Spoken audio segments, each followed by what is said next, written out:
horaa loo yidhi ummad aan lahayn taariikh iyo tagtooyin maahan ummad leh mustaqbal.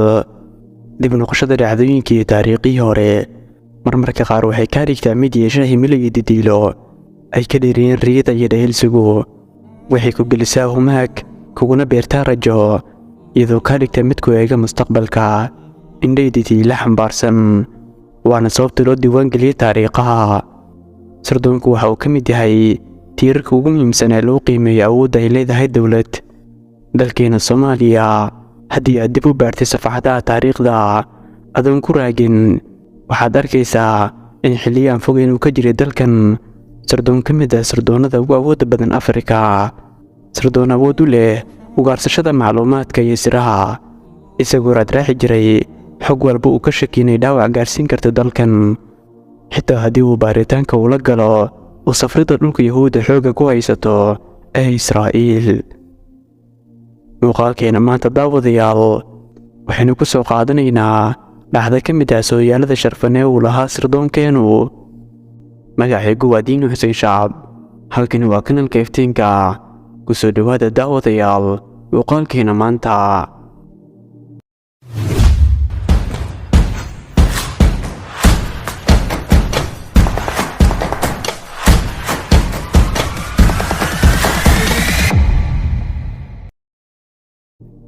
bishii kuwaad sanadkii 1976 ayay madaxdii sare ee Soomaaliya xilligaas isugu yimaadeen shir degdeg ah.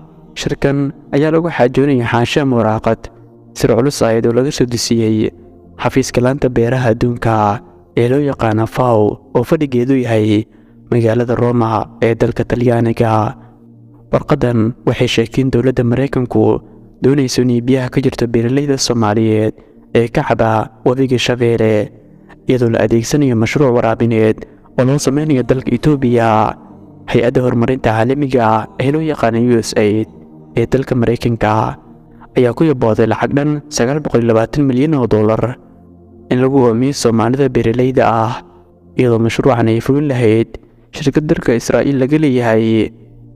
muddo 9 bilood ayaana la diyaarinayay qorshe laga yeelayo mashruucaas uu doonayo Mareykanku inuu ku gumaado wax soo saarka Soomaalida iyadoo adeegsanayso xildheerayaal Yahuud ah. sarkaal la oran jiray Afxiirane oo ka tirsanaa saraakiishii Soomaaliyeed oo ka waramaya arrintan ayaa yiri dhamaadkii bishii 9aad 1976 ayaa waxa laga yeeray xafiiska madaxweynaha.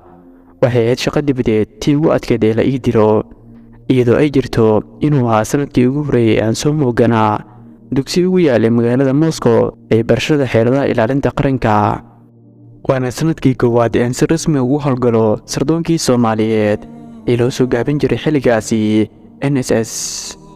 qorshe dhammaystiran ayaa gacanta laga geliyay waxaana u dhoofay magaalada Lagos ee dalka Nigeria oo ka mid ahayd marinadii ama wadooyinkii sharbadalshada sirdoonkii Soomaaliyeed. kadibna waxaan aaday magaalada Budapest ee dalka Hungary. halkaasi ayaan ka sii aaday ama ka tegay magaalada Tel Aviv. waana markii ugu horreysay aan aado. waxaana fiidkii diyaaradda ana socday ay xigdhigtay dhabaha diyaaradaha ee loo yaqaan Ben Gurion. waxaana habeenkii u hoyday hotel aan haatan xusuusan magaciisa. aroortii ayaan doontay guri aan ka shaqo tago.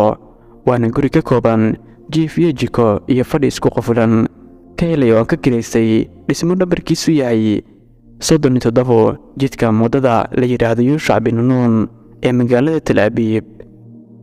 3 cisho ayaan intaan fiidkii baan soo iibsaday dhowr loo khamri ah. ayaan intaan suuliga ama musqusha ku qabo ama ku daadiyo ayaan dabadeedna miiska saartaa. waxaan ugu tagaa wax kabasho dhan oo hara ah anigoo iska dhigaya nin khamriga caba. waxaana sidaa u yeelay haddii ay dhacdo inay soo galaan sirdoonka Israa'iil inay ii arkaan nin iska tumanaya oo khamri caba. waxaan maareeyay inaan la xiriiro shirkaddii qaaday qandaraaska ee la yiraahdo Netafim. intayna sii dhammaystiran daawadayaal sheekadeena. Netafim waa shirkad Israa'iil laga leeyahay oo ilaa hadda shaqaysa waraabka soo saaridda agabka beeraha lagu waraabiyo. xiirana wuxuu yidhi anigoo iska dhigaya ganacsade taajir ah oo ka yimid dalka Argentine ayaanu la tegay tusmo dhul beereed oo baaxad leh oo ku yaalay gobolka la yiraahdo Labambas 790 kiiloomitir u jirta xarunta caasimadda dalka Argentine ee Buenos Aires. Dhulkaasi oo aan sheegay inaan leeyahay ahayna taajir doonaya in loo sameeyo waraab casri ah. Dabadeedna iyagoo soo dhaweynaya ayaa la iskaga baray nin injineer ah oo biyo-gelin ka samayn doona dalka Itoobiya. Waxaan maalin walba dhowr jeer taleefan u diraa sarkaal ka tirsan sirdoonka Soomaaliya oo taliska sare sirdoonku u fariisiyay magaalada San Luis oo aan ka fogeyn goobtaan u sheegay inay ku taalo beerteedu. Markaan 12 maalmood wadahadal kula jir shirkaddan ayaa waxaan ku guuleystay xaqiijinta qayb ka mid ah yoolkayga, anigoo awood u yeeshay helidda xogo sirdoon oo muhiim u ah dalkayga hooyo ee Soomaaliya. Anigoo maagana ma doonaya inaan xog dheeraad ah helo, ayuu ii sheegay sarkaalkii Soomaaliyeed ee San Luis joogay in beertii cayaan galay ayna halis ku jirto haddii aan si dhaqso loo daweyna inaanay laga marmayn. Ayuu ii sheegay dabcan hadalkaasi wuxuu ahaa inay dhici karto in laga shakiyey, markaasna ay tahay inaan durbo dhoofo. Sidii ayaana yeelay. Jidkii dheeraa ee hooyashada ayaan u biyo dhaansaday, anigoo ka xumayn inay xogo dheeraad ii harsan tahay. Markaan ka hadlayna Israa'iil, daawadayaal waxaan ka hadlaynaa dalka ugu horumarsan dhanka sirdoonka adduunka oo dhan. Dal farsameeyo qalabka wax lagu basaaso ay adeegsadaan basaasayaasha adduunka badankood. Inaad isla dalkaasi adigoo sirdoon shisheeye ah awood u yeelitid gurashada xogo muhiim ah waxay ahayd tallaabo aysan dalal badan xitaa awood u lahayn ku fikirkeeda, iska daa ku dhiirashadeeda. Waa hubaal daawade in maanta sirdoonkeenu uu ka mid yahay hay-adaha ay sida xun u saameeyeen burburkii iyo dagaaladii sokeeye.